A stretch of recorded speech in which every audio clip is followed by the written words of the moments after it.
मेरे प्रिय देशवासियों, नमस्कार। कल से शक्ति की उपासना का पर्व नवरात्रि का आरंभ हो रहा है। आप सभी को बहुत बहुत शुभकामनाएं।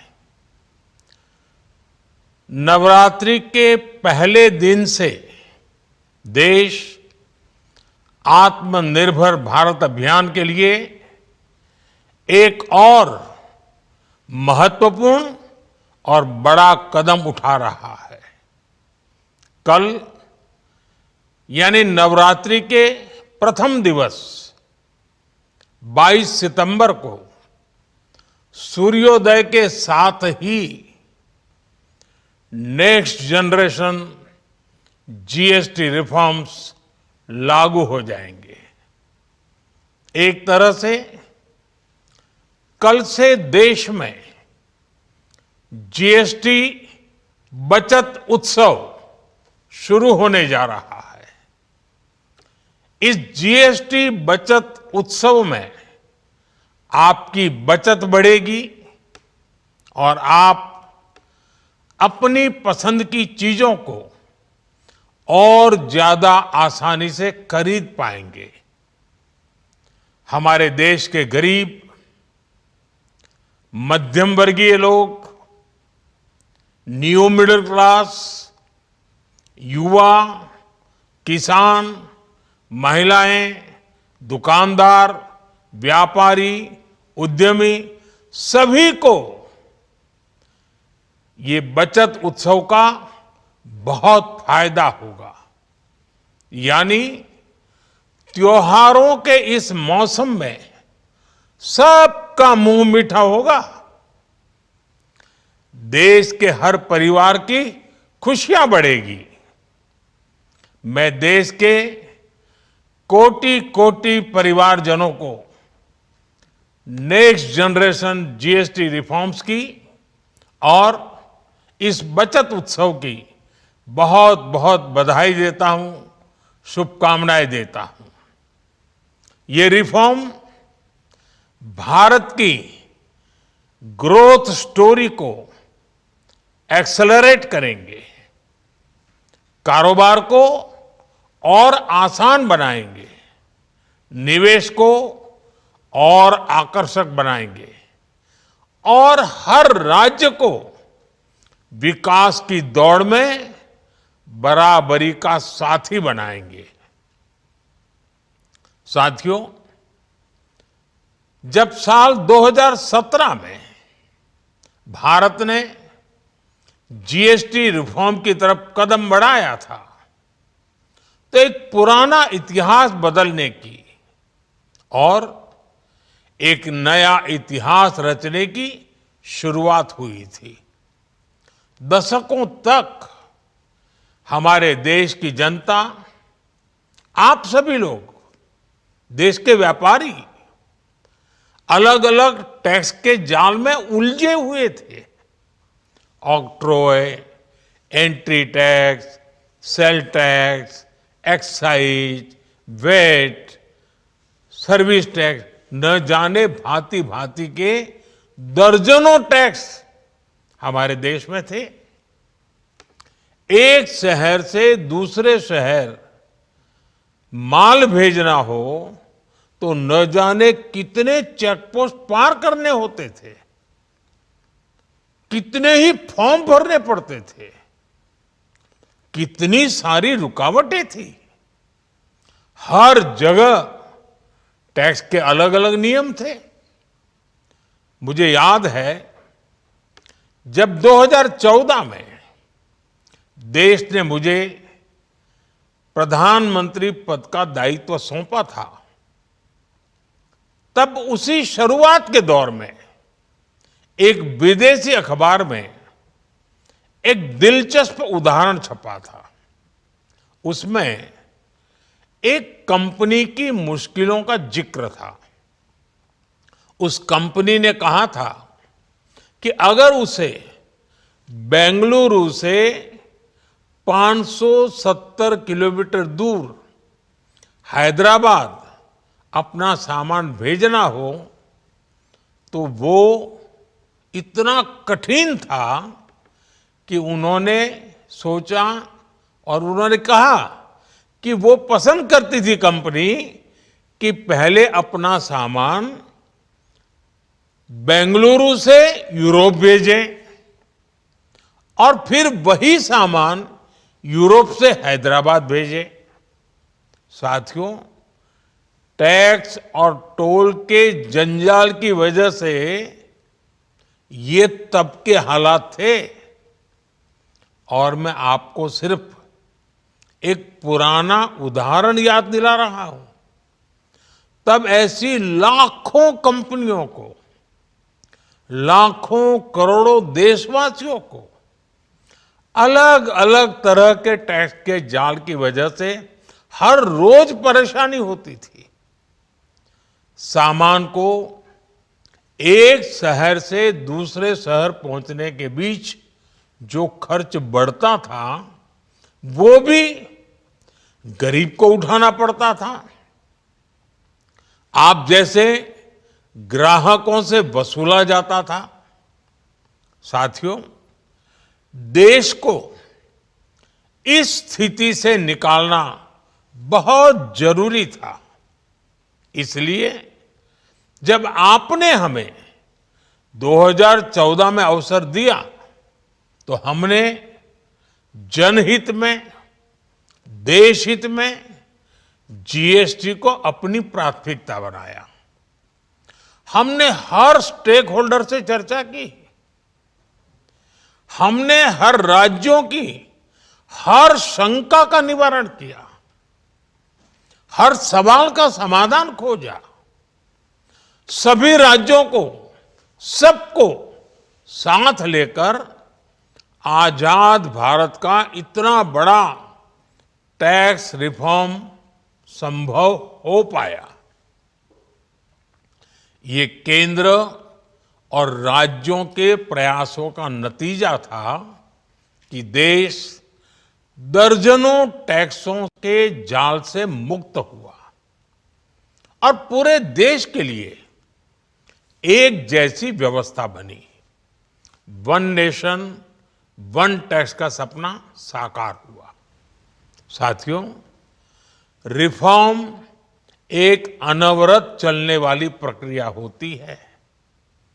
जब समय बदलता है, देश की जरूरत बदलती है, तो नेक्स्ट जनरेशन रिफॉर्म भी उतने ही आवश्यक होते हैं। इसलिए देश की वर्तमान जरूरतों और भविष्य के सपनों को देखते हुए जीएसटी के ये नए रिफॉर्म्स लागू हो रहे हैं। नए स्वरूप में मुख्य रूप से अब सिर्फ 5% और 18% के ही टैक्स स्लैब रहेंगे। इसका मतलब है रोजमर्रा के इस्तेमाल की ज्यादातर चीजें और सस्ती हो जाएगी। खाने पीने का सामान, दवाइयां, साबुन, ब्रश, पेस्ट, स्वास्थ्य और जीवन बीमा, ऐसे अनेकों सामान, अनेकों सेवाएं या तो टैक्स फ्री होगी या फिर केवल 5% टैक्स देना होगा।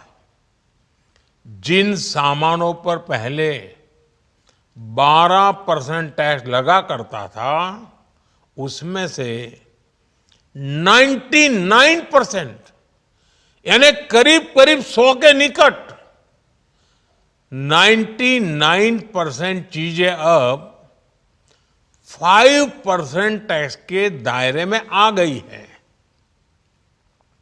साथियों, पिछले 11 साल में देश में 25 करोड़ लोगों ने गरीबी को हराया है, गरीबी को परास्त किया है और गरीबी से बाहर निकल करके 25 करोड़ का एक बहुत बड़ा समूह नियो मिडिल क्लास के रूप में आज देश के अंदर बहुत बड़ी भूमिका अदा कर रहा है।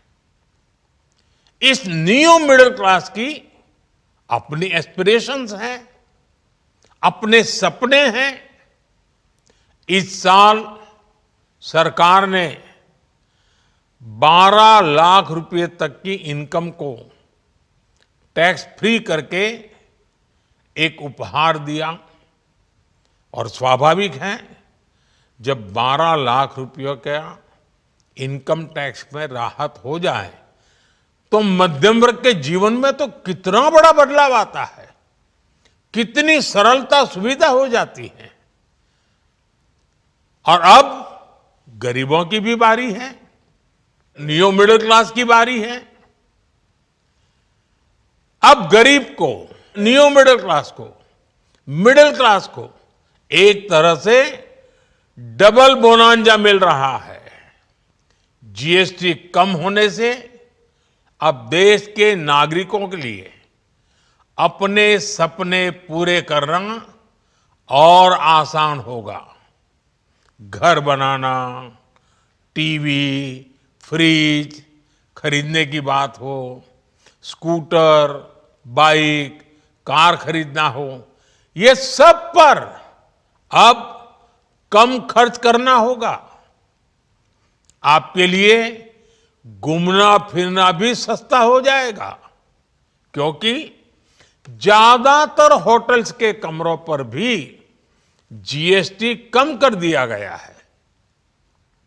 वैसे साथियों, मुझे इस बात की खुशी है कि दुकानदार भाई बहन भी जीएसटी रिफॉर्म को लेकर बहुत उत्साह में हैं। वो बहुत जीएसटी में हुई कटौती को ग्राहकों तक पहुंचाने में जुटे हुए हैं। बहुत सारी जगहों पर पहले और अब के बोर्ड लगाए जा रहे हैं। साथियों, हम नागरिक देवो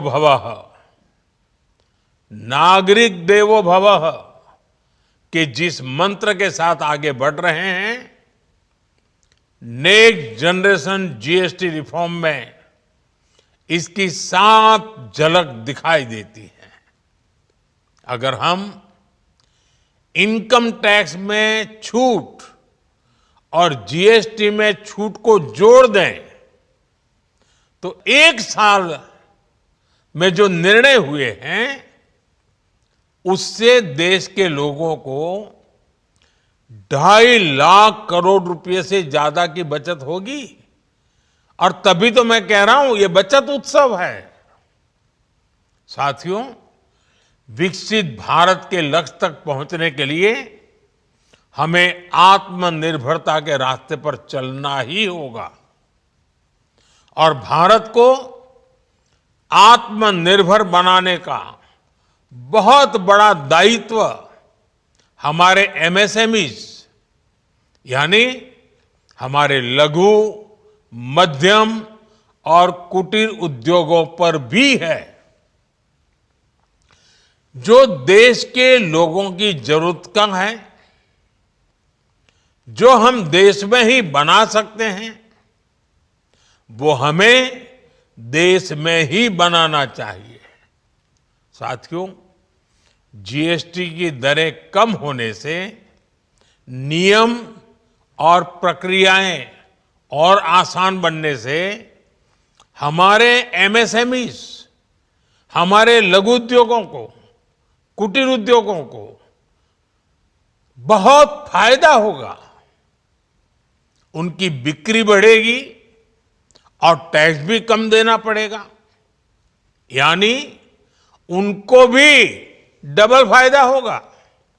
इसलिए आज मेरी एमएसएमई से लघु उद्योग हो, सूक्ष्म उद्योग हो, कुटीर उद्योग हो, आप सबसे बहुत अपेक्षाएं हैं। आपको भी पता है, जब भारत समृद्धि के शिखर पर था, तब भारत की अर्थव्यवस्था का मुख्य आधार हमारे एमएसएमईज थे, हमारे लघु और कुटीर उद्योग थे। भारत की मैन्युफैक्चरिंग, भारत में बने सामानों की क्वालिटी बेहतर होती थी। हमें उस गौरव को वापस पाना है। हमारे लघु उद्योग जो बनाए वो दुनिया में हर कसौटी पर बेस्ट हो, उत्तम से उत्तम हो। हम जो मैन्युफैक्चर करें वो दुनिया में आन बान शान के साथ बेस्ट के सारे पैरामीटर को पार करने वाला हो। हमारे प्रोडक्ट्स की क्वालिटी दुनिया में भारत की पहचान बढ़ाए, भारत का गौरव बढ़ाए। हमें इस लक्ष्य को लेकर काम करना है। साथियों, देश की स्वतंत्रता को जैसे स्वदेशी के मंत्र से ताकत मिली, वैसे ही देश की समृद्धि को भी स्वदेशी के मंत्र से ही शक्ति मिलेगी। आज जाने अनजाने हमारी रोजमर्रा की जिंदगी में बहुत सी विदेशी चीजें जुड़ गई है, हमें पता तक नहीं है। हमारे जेब में कंघी विदेशी है कि देसी, हमें पता ही नहीं है। हमें इनसे भी मुक्ति पानी होगी। हम वो सामान खरीदें जो मेड इन इंडिया हो, जिसमें हमारे देश के नौजवानों की मेहनत लगी हो, हमारे देश के बेटे बेटियों का पसीना हो। हमें हर घर को स्वदेशी का प्रतीक बनाना है, हर दुकान को स्वदेशी से सजाना है। गर्व से कहो ये स्वदेशी है, गर्व से कहो मैं स्वदेशी खरीदता हूं, मैं स्वदेशी सामान की बिक्री भी करता हूं। ये हर भारतीय का मिजाज बनना चाहिए। जब ये होगा तो भारत तेजी से विकसित होगा। मेरा आज सभी राज्य सरकारों से भी आग्रह है, आत्मनिर्भर भारत के इस अभियान के साथ, स्वदेशी के इस अभियान के साथ अपने राज्यों में मैन्युफैक्चरिंग को गति दे, पूरी ऊर्जा से, पूरे उत्साह से जुड़े, निवेश के लिए माहौल बढ़ाएं। जब केंद्र और राज्य मिलकर आगे बढ़ेंगे तो आत्मनिर्भर भारत का सपना पूरा होगा। भारत का हर राज्य विकसित होगा, भारत विकसित होगा। इसी भावना के साथ मैं फिर एक बार इस बचत उत्सव की अनेक अनेक शुभकामनाएं देते हुए अपनी बात समाप्त करता हूं। एक बार फिर आप सबको नवरात्रि की, जीएसटी बचत उत्सव की बहुत बहुत शुभकामनाएं। बहुत बहुत धन्यवाद।